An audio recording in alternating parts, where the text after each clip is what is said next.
Ask a room full of scientists to define religion, and the answer changes depending on where you look. Many researchers start with a substantive definition, which focuses on the actual content of the faith.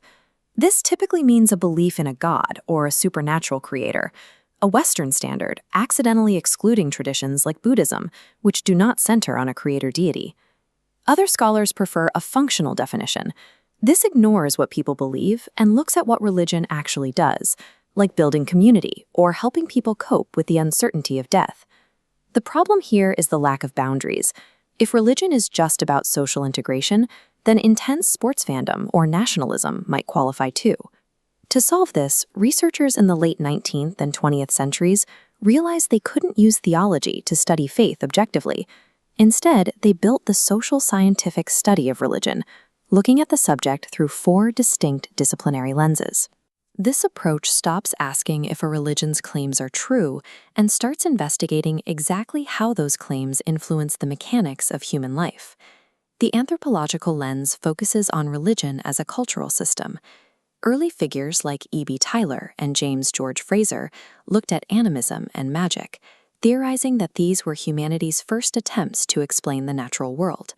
Later, E. Evans Pritchard rejected these armchair theories. He argued that you cannot understand a culture from a distance.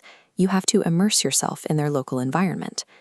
During his fieldwork with the Azande people in Central Africa, Evans Pritchard found that their belief in witchcraft and oracles was a logical, consistent system for solving community disputes and explaining misfortune within their own social context. Clifford Geertz expanded this by defining religion as a system of communication made entirely of symbols. Geertz argued these symbols act to establish powerful, long-lasting moods and motivations in human beings. They provide a specific framework that makes the world feel structured and realistic. Seen through this lens, religion acts as a sophisticated symbolic language, a tool a culture uses to navigate its reality. The psychological lens shifts the focus to the internal mind. Sigmund Freud famously viewed religion as a neurotic response to repression. Freud argued that religion is an illusion, a coping mechanism rooted in the unconscious mind to help humans manage their fears and repress their instinctual desires. William James took a different, more pragmatic approach. James focused on the practical effects of belief. He argued that if a religious or mystical experience benefits the individual and helps them survive their daily life, then that experience is psychologically valid, regardless of whether it is supernaturally true. These 2 views reveal religion as a powerful internal mechanism, whether it acts as a collective neurosis or a vital tool for psychological survival.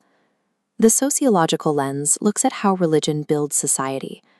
Emil Durkheim observed that communities survive by dividing the world into 2 spheres, the profane, mundane world, and the sacred, things that are set apart. Durkheim argued that religion acts as a social glue. Shared rituals around sacred objects create a moral community, providing the group cohesion necessary for society to function. Karl Marx also saw religion as a binding force, but he argued it served a dark, exploitative purpose. Marx viewed religion as an illusion used to pacify the working class. By promising rewards in an afterlife, those in power could distract workers from their immediate economic suffering. Max Weber pointed to a different kind of influence. He theorized that specific religious beliefs, like the Protestant work ethic, unintentionally provided the moral framework that allowed modern capitalism to thrive. These sociological perspectives illustrate how religious systems exert deep social control. They possess the capacity to bind a community together, pacify an exploited class, or provide the ethical foundation for a global economy. However, Mircea Eliade argued that religion should not be reduced solely to culture, psychology, or economics. He took a phenomenological view, arguing that humans inherently orient their lives around the concept of the sacred, making religion a unique and standalone component of human existence. This lens demands we acknowledge the religious experience as it appears to the practitioner, as a central fact of being human. While no single theory explains every aspect of religion, combining these lenses reveals how belief interacts with different layers of human existence. The sociologist Peter Berger unified these ideas into a model called the sacred canopy. Berger saw this as a dialectic.